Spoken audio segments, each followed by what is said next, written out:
Hey there.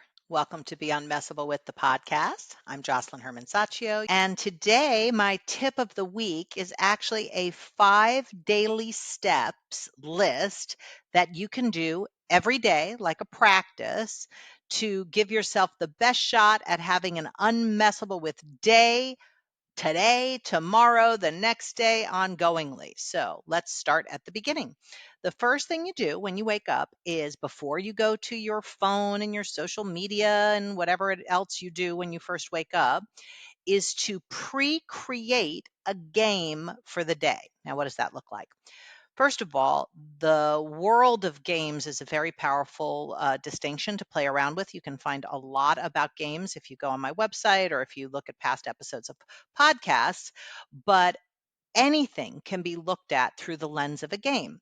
How you create a game is you say something is more important than something else. So if I create the game like it's more important to be joyful today than not, now I have a game called joy. Or if I create a game, it's more important to be efficient today than not, then I have that game called being efficient. It's not like there's a right game or good game to play. But when you create a game, then you have a stage to play on or a court to play on, if we want to keep the analogy going. So you pre-create a spatial game, not something like it's more important to sell 3 things in my store today than not. No, it's more of a spatial conversation. So it could be joy, it could be peace, it could be completion, it could be communication is more important than not today. So it's got to be something that lives in the realm of being or space, not in the realm of results in reality. So it's very much an experiential space. So you pre-create a game or you pre-create a space that is going to be the theme of the day. Maybe it's courage is more important than not today. Whatever you create, the second step is to connect that space to reality through actions. So actions that you are going to take or things you're not going to do that will manifest that space or produce that space or presence that space. So for instance, it could be what I like to use is promises. So if you have the space of happiness that you're creating for the day, one of your promises could be, I promise to make 3 people laugh today.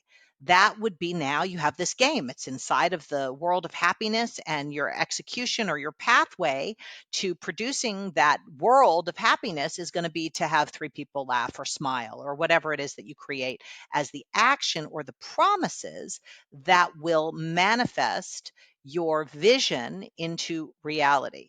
So it also could be a promise of something you're not going to do. So let's say you create the game is peace. It's more important to have peace of mind today or experience peace today than not. Then a potential promise could be, I promise not to yell at my kids today. Pretty simple, right? But you could see how not taking that action would allow for the space of peace. So the space of your life is given oftentimes by actions, but it's also given by what you don't engage with. So those are some accesses. So you've got first the pre-creation, then second, connect the space to actions. I use promising as a vehicle. Promise something that you're going to do today or not do today. And then the third step to having an unmessable with day, today and today and today and today, is to take every day a minimum of 20 minutes up to like 45 minutes. If you can do more, great, but 20 to 45 minutes of what I call unproductive time. What are you talking about, Josselyne? That's insane. I don't want to schedule time to be unproductive. Yeah, well, then you need it more than most people. Most people spend their day getting stuff done. They're just going from one thing to the next thing to the next thing. Really look at your life, you even take time to recharge your phone or gas up your car or, give energy to, I don't know, anything, your computer.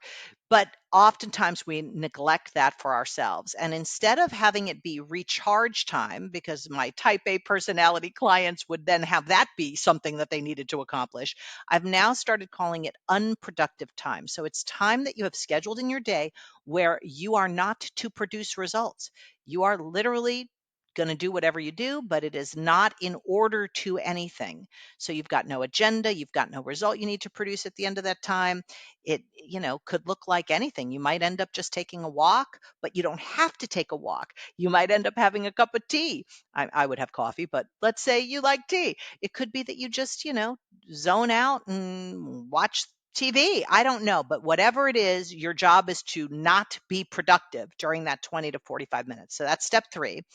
Then the fourth practice is at the same time, preferably the same time or at least a similar time each day, do what I call complete your day. Now, what does that mean? Go over everything in your calendar that you had intended to do and notice if you did it or not. If you did it, wonderful. If you didn't, don't leave it on your calendar. Move it to a new time and day by when you're going to do that thing. If you leave it on your calendar, then your day is incomplete because you've got a lie in your calendar, which is clogging up the space of your life.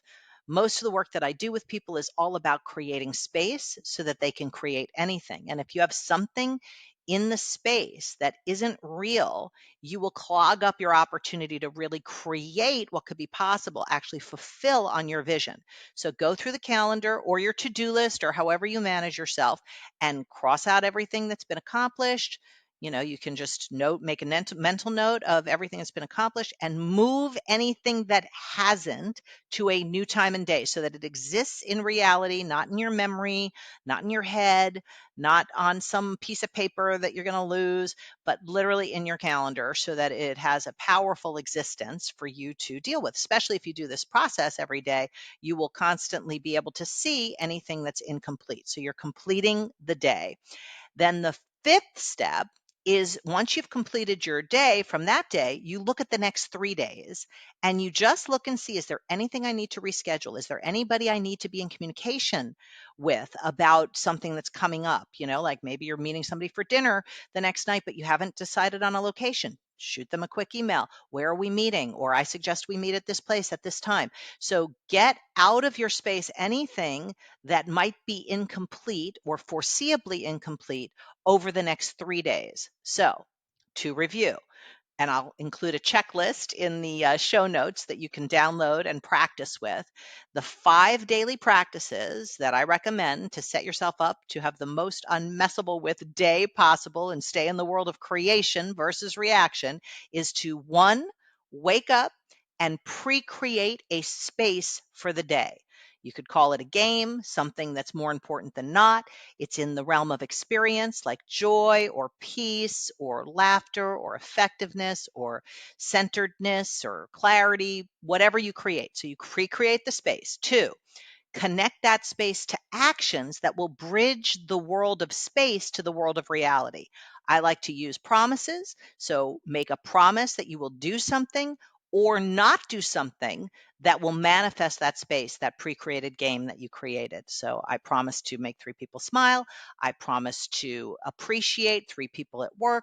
Whatever it is that you can come up with that's an action or an inaction that will allow for that space to thrive in your life. Okay, so the first, pre-create the space.